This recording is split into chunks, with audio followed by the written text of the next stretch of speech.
नमस्कार साथियों। कई दिनों से टीवी स्क्रीन पर और सोशल मीडिया के ऊपर हर कोई देख रहे थे, अखबारों में भी बहुत सारी खबरें छप रही थी कि बिहार के मुख्यमंत्री नीतीश कुमार की पार्टी यानी जेडीयू भारतीय जनता पार्टी यानी बीजेपी के साथ जा सकती है। लेकिन जिस तरीके से लगातार हम ये बात कह रहे थे कि ये सिर्फ एक अटकलें है, ये पूरी तरह से कैशबाजी है, दूर दूर तक इसका कोई मतलब नहीं है, ये बात अब लगभग तय होती हुई बिल्कुल दिखाई दे रही है। यानी भारतीय जनता पार्टी के ऊपर ऑपरेशन बिहार बहुत भारी पड़ गया। जनता दल यूनाइटेड को तोड़ने की जो सपना थे वो काफी भारी पड़ गया और तरह तरह की जो खबरें चल रही थी, काफी अटकलें लगाई जा रही थी, वो भी भारी पड़ गया। यानी भारतीय जनता पार्टी की एक कवायद यानी बीजेपी की एक कवायद भारी पड़ सकती है और पड़ भी गई। दूसरा रास्ता अभी भारतीय जनता पार्टी के पास बचा हुआ है और वो दूसरा रास्ता होता है पिंजराबंद खिलाड़ियों का। पिंजराबंद तोता का है ये खिलाड़ी के, सब जानते हैं कि सीबीआई को कहा गया था, सुप्रीम कोर्ट ने कहा था पिंजराबंद तोते की संख्या विस्तार होता जा रहा है। अब एक ही तोता अब नहीं है, अब दूसरा तोता भी है। और वो दूसरा तोता कौन है? पुराना तोता जिसको सीबीआई, उसकी धार अब उतनी नहीं रही जितने की नए तोते की हो गई। नया तोता अभी काफी जवान है, ईडी, हाँ, इन्फोर्समेंट डायरेक्टर। और ईडी एक बार फिर से नीतीश कुमार की सरकार का ऑक्सीजन कहे जा रहे लालू परिवार यानी राष्ट्रीय जनता दल के प्रथम परिवार के ऊपर अपनी दबिश बढ़ाती हुई दिखाई दे रही है। 5 जनवरी को तेजस्वी यादव को ईडी के सामने पेश होना है, उसी आसपास लालू यादव को भी पेश होना है। ईडी की एक सम्मन को दोनों पहले बता चुके, दोनों पहले नोटिस पे दोनों अपेयर नहीं होते, दूसरे नोटिस पे ये चर्चा है कि आप अपेयर होंगे और तेजस्वी अपेयर हो या ना हो। अमित कात्याल जिसके अप्रूवर बना लिए जाने की खबरें निकल के आ रही है, यानी अप्रूवर यानी सरकारी गवाह, एफओ इन्फो सिस्टम के मालिक वो एफके इन्फो सिस्टम, जो जिसकी प्रॉपर्टी बहुत कम पैसों में यानी एक है कि मामूली पैसों में लालू परिवार के नाम ट्रांसफर कर दिए गए थे। फ्रेंड्स कॉलोनी के बंगले का जिक्र किया जाता है और लैंड फॉर जॉब का जो मामला है यानी कि जमीन दे करके, जमीन लो और नौकरी दो, इस तरह के जो नौकरी दी जा रही थी जमीन लेकर के नौकरी देने के मामले, उस मामले का एक तार, एक कनेक्शन एके इन्फो सिस्टम से भी जुड़ता है, क्योंकि एके इन्फो सिस्टम के नाम भी कई कथित बेनिफिशियरी की जो जमीनें रजिस्टर्ड करवाई गई थी और बाद में उस कंपनी की ओनरशिप लालू परिवार के नाम पे हो गई थी। तेजस्वी यादव भी उन्हीं में से एक है। अब ये आरोप जो है बिल्कुल लोकसभा चुनाव के ठीक पहले काफी तेजी पड़ती हुई दिखाई दे रही है। प्रियंका गांधी का नाम जिस तरीके से ईडी ने एक जमीन के मामले में शामिल किया है, तो बखूबी आप सोच सकते हैं कि चार्जशीट में प्रियंका गांधी का नाम शामिल हो सकता है, तो फिर तेजस्वी यादव को क्यों बख्शा जाएगा? 5 जनवरी 2024 को जब तेजस्वी यादव उपस्थित होंगे ईडी के सामने, तो क्या पीएमएलए यानी प्रिवेंशन ऑफ मनी एक्ट के तहत जो स्पेशल पावर ईडी को मिल गई है, उसके सेक्शन 19 के तहत क्या बिना कोई कारण बताए या फिर बिना अप्रूवर के बयान के आधार पर तेजस्वी यादव को गिरफ्तार कर लिया जाएगा? क्या ऐसा हो सकता है? जिस प्रकार से नीतीश कुमार वाला ऑपरेशन, राजनीतिक ऑपरेशन, पॉलिटिकल ऑपरेशन विफल हो गया है, अब बिहार प्रदेश के भीतर यानी डीस्टेबलाइज करने के लिए बिहार के जो गठबंधन है उसमें कहीं न कहीं दूसरा रास्ता सत्ता में बैठे हुए लोग अपनाएंगे। इस बात की पूरी संभावना है, जो भी जब चुनाव नजदीक आते जा रहा है, सीबीआई और ईडी की गतिविधियां तेज होती जा रही है। ईडी के लोग जैसे जहां एक तरफ तमिलनाडु जयपुर के भीतर पैसे लेते हुए रंगे हाथ पकड़े गए थे, एंटी करप्शन ब्यूरो ने जयपुर के भीतर केस भी दर्ज किया था, तो आने वाले समय में जब ईडी की विश्वसनीयता कम हो रही है, उस दौर में ईडी एक एक करके विपक्षी नेताओं पे अपनी दबिश बढ़ाती जाती है, तो तेजस्वी यादव की गिरफ्तारी की संभावना वर्तमान समय में कहे तो बलवती होती जा रही, काफी प्रबल होती जाती है कि तेजस्वी यादव को 5 जनवरी 2024 को या उसके आसपास गिरफ्तार किया जा सकता है। कई बार ये भी आप सुने होंगे कि ईडी ने गिरफ्तार किया, कारण इसका नहीं बताया। कारण पूछते हुए कहा गया है कि कोर्ट के भीतर सील बंद लिफाफे में कारण दिया जाएगा, बताया जाएगा। और ईडी का इन्फोर्समेंट डायरेक्टर का जो पीएमएल नया कानून है, पीएमएल में कुछ ऐसे ड्रैकोनियन प्रावधान भी है, इस तरह के प्रावधान है उसके भीतर जिस तरह के प्रावधान आपको कहीं देखने को और नहीं मिलेंगे। भारत का कानून ये कहता है, संविधान कहता है कि किसी भी व्यक्ति को जिस मामले में आप गिरफ्तार करेंगे उसको एफआईआर की कॉपी उसे दिखाई जाए, मामले की कॉपी दिखाई जाए और किस लिए गिरफ्तार उसे किया गया, उसके वकील को, उसके परिवार वालों को, जो भी मांगना चाहता है, जानना चाहता है कि आखिरकार कारण क्या है कि गिरफ्तारी की जा रही है, उसकी कॉपी मुहैया कराई जाती है, उसे बताया जाता है। लेकिन इस मामले में सुप्रीम कोर्ट के भीतर भी जस्टिस खानविलकर का एक जजमेंट है कि इस मामले में कोई एफआईआर नहीं है कि गिरफ्तारी के कारण से संबंधित डॉक्यूमेंट्स जो है आरोपी को या उसके वकील को दिए जाने जरूरी है। हाँ, कोर्ट अगर चाहे तो आदेश दे सकता है कि ये डॉक्यूमेंट दिए जा सकते हैं। यानी अप्रूवर के बयान का जो आधार होता है, जो मतलब होता है कि अप्रूवर से कुछ भी आप मुंह से निकलवा लिया जाए, जो कथित अप्रूवर हो या वाकई अप्रूवर बना हुआ हो, उससे कोई भी बयान उसके मुख से निकलवा लिया जाए, उगलवा लिया जाए, तो इस कहे में कि अमित कत्याल जिन्हें गिरफ्तार करके ईडी ले गई है और उनके अप्रूवर बनने की जो चर्चाएं हैं, खबरें जो है, अगर अप्रूवर का बयान दर्ज करके और उसके मौखिक बयान के या लिखित बयान के आधार पर बिना किसी स्पष्ट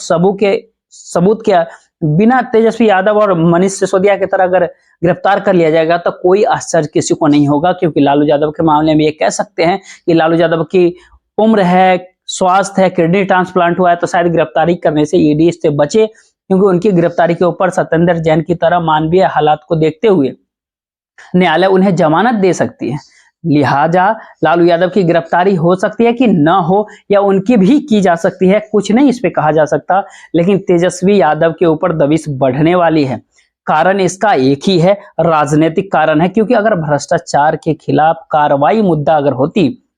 तो कर्नाटक में तो बीजेपी के एमएलए भी कह रहे थे कोरोना काल में भारतीय जनता पार्टी की येदियुरप्पा सरकार ने 40,000 करोड़ का घोटाला किया, वहां ईडी क्यों नहीं पहुंची। हेमंत बिस्वा शर्मा असम के मुख्यमंत्री, उन्हें भी कभी ईडी का नोटिस दिया गया था, जैसे वो भारतीय जनता पार्टी से जुड़े, वो मामला ठंडे बस्ते में रख दिया गया, वहां ईडी दोबारा क्यों नहीं पहुंची। तो सवाल जो है और इसके जवाब जो है, ईडी के नोटिस, गिरफ्तारी और पूरी प्रकरण में, पूरी प्रक्रिया में एक लंबे समय तक जेल में रख करके किसी को प्रताड़ित करना, इस पूरी प्रक्रिया के भीतर आप देख सकते हैं कि सेलेक्टिव ढंग से, कलेक्टिव ढंग से जो है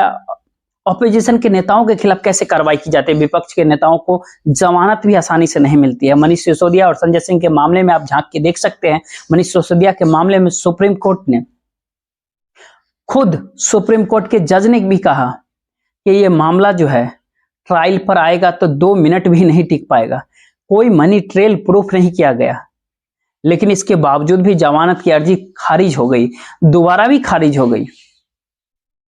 कारण यही था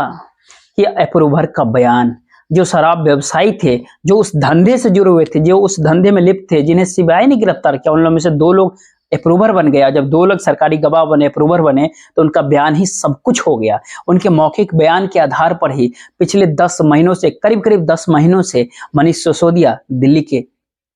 मनीष सिसोदिया, आम आदमी पार्टी के जो नेता थे, वो जेल में है। 1.5-2 महीने से संजय सिंह भी जेल में है। आज ही पश्चिम बंगाल के भीतर एक कथित शिक्षक भर्ती घोटाले के भीतर पार्थ चटर्जी तृणमूल कांग्रेस के नेता रहे, शिक्षा मंत्री रहे, उन चटर्जी साहब के पूरे मामले में जो कई और लोगों को ईडी ने उसमें नाम दर्ज किया है, वहां छापेमारी हुई, कई जगहों पे, कई ठिकानों पे छापेमारी हुई, करीब 9 जगह पे कहा जाता है। और इसी मामले में अगर तेजस्वी यादव की गिरफ्तारी होती है तो एक तरफ गिरिराज सिंह कहते हैं कि तेजस्वी यादव सीएम बन सकते हैं, और सीएम बना करके जो राजनीतिक मकसद बीजेपी हासिल करना चाहते हैं, वो जब विफल होता हुआ दिखाई देता है, तो फिर उसकी विफल होने की प्रक्रिया में, उस पूरे प्रकरण के भीतर, पूरे प्रोसेस के भीतर अब तेजस्वी यादव के ऊपर ही दबिश बना करके क्यों नहीं नीतीश कुमार की सरकार को डिस्टेबलाइज कर दिया जाए, यानी तोड़ दिया जाए। और ईडी अपने साख से कैसे समझौता करेगी, क्योंकि वर्तमान दौर में ईडी की साख एक बनी हुई है, जो क्रेडिबिलिटी बनी हुई है, वो सिर्फ और सिर्फ ऑपोजिशन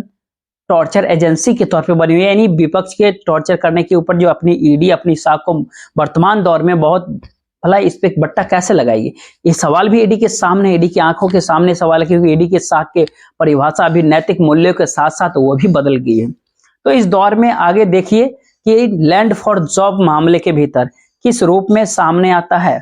इंडिया गठबंधन के प्रति लालू यादव और नीतीश कुमार की चट्टानी एकता जो है, किस रूप में बरकरार रखने की कवायद में पलीता लगाने की कोशिशें की जाती है, और इन सब के सहारे 2024 के लोकसभा चुनाव के भीतर किस तरीके से एक तरफ से राजनीतिक गतिविधि, दूसरी तरफ से जांच एजेंसियों की गतिविधियां, और इन दोनों के बीचों से रास्ता किस प्रकार से तय करने की कवायद आगे बढ़ती है। 5 जनवरी 2024 की वो तारीख, जिस दिन तेजस्वी यादव को